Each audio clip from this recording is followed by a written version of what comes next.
की बात का तिल से ताड़ बनाया गया और अब जयपुर अपनी सुरक्षा मांग रहा है। इसी कारण यहाँ पर अगर आप देखेंगे बड़ी चौपड़ पर मैं खड़ी हूँ और बड़ी चौपड़ की सड़कें जय श्री राम के नारे के साथ गुंजायमान हो गई है और सबकी अब एक ही मांग है कि अब सबको सुरक्षा चाहिए। और एक छोटे से हादसे ने अब सांप्रदायिक रूप ले लिया है और अब ये जो चुनावी मुद्दा बनने वाला है आगे जाकर, ये कांग्रेस सरकार के गले की फांस भी बनने वाला है।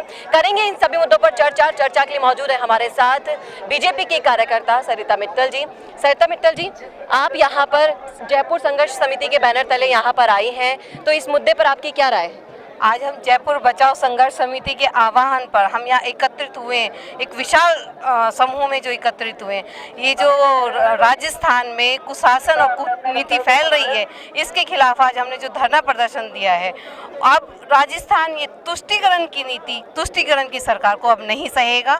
ये हमने आज ऐलान किया है, ये हमने हुंकार भरी है और ये हनुमान चालीसा के द्वारा हमने हुंकार भरी है। तो सरकार का ये जो भेदभावपूर्ण रवैया रहा था यहाँ पर, उसके बारे में आपकी क्या राय है? क्योंकि अगर आप एक तरफ कहते हैं कि आप इसे सांप्रदायिक दंगे में फंसा रहे हैं, दूसरी तरफ कहते हैं, लेकिन यहाँ पर अगर जाति की तरफ से देखेंगे आप तो रातों रात कांग्रेस की जो प्रिय समुदाय है उनको इतना बड़ा सहायता मिल जाना और दूसरी तरफ दूसरी जातियों के साथ भी आए दिन हादसे होते रहते हैं, वो संघर्ष करते रहते हैं कि उन्हें भी मुआवजे मिले। इस पर आपकी क्या राय है? ये तो देखो सभी जानते हैं कि कांग्रेस सरकार एक विशेष समुदाय की सरकार है।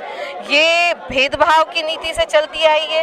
ये एक समुदाय को प्रोटेक्ट करती है, बाकी समुदाय चाहे कहीं भी जाएं, ये उनसे बिल्कुल जैसे गूंगी बहरी हो जाती है ना, वो सरकार है। और एक समुदाय के लिए क्या वोट बैंक बना रखा है, तुष्टीकरण की नीति बना रखी है। आप देखो एक छोटी सी घटना हुई, उसके लिए उन्होंने हाथों हाथ 50 लाख रुपए और नौकरियां भी दे दी। यहाँ आप देखो कन्हैया लाल के हत्यारे के जो गवाह हैं, उनकी सुरक्षा का कोई इंतजाम नहीं है। बिल्कुल, जैसे भरतपुर में ऋषि मुनि की हत्या कर दी थी, 72-73 साल के इतनी वृद्ध सन्यासी की हत्या करना और उस पर कोई स्टैंड ना लेना इस सरकार की इस नीति को बताता है कि वो सब कुछ जो कर रहे हैं वो सिर्फ अपने वोट बैंक की राजनीति को देखते हुए कर रहे हैं। लेकिन अब जयपुर बचाओ संघर्ष समिति ने यहाँ पर फैसला लिया है, सड़कों पर उतरकर इस मुद्दे पर बात करने के लिए सरकार के खिलाफ धरना प्रदर्शन किया है। मैं आपसे जानना चाहूंगी मैम कि बीजेपी की क्या नीतियां रहेगी अगर वो सरकार में आती है तो?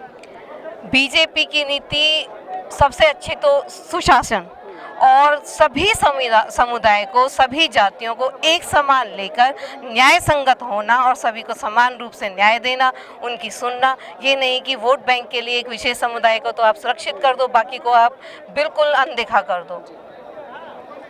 तो देखा आपने किस तरह से कांग्रेस की ये भेदभावपूर्ण नीतियों के खिलाफ अब पूरा जयपुर सड़कों पर उतर आया है और अब ये जो सांप्रदायिक दंगे की जो आग कांग्रेस ने लगाई है वो किस तरह से इसे नुकसान पहुंचाने वाली है आने वाले विधानसभा चुनाव में, ये तो वक्त ही बताएगा और बताएगी जनता, क्योंकि जनता जवाब देना चाहती है, जानती है और जब इन पर वक्त आएगा इनके पास तो ये अपना जवाब अपने वोट के जरिए जरूर देगी। क्या है आपकी राय? जरूर लिखिएगा कमेंट बॉक्स में। कैमरामैन चेतन के साथ चेतना शर्मा, राजस्थान संवाद।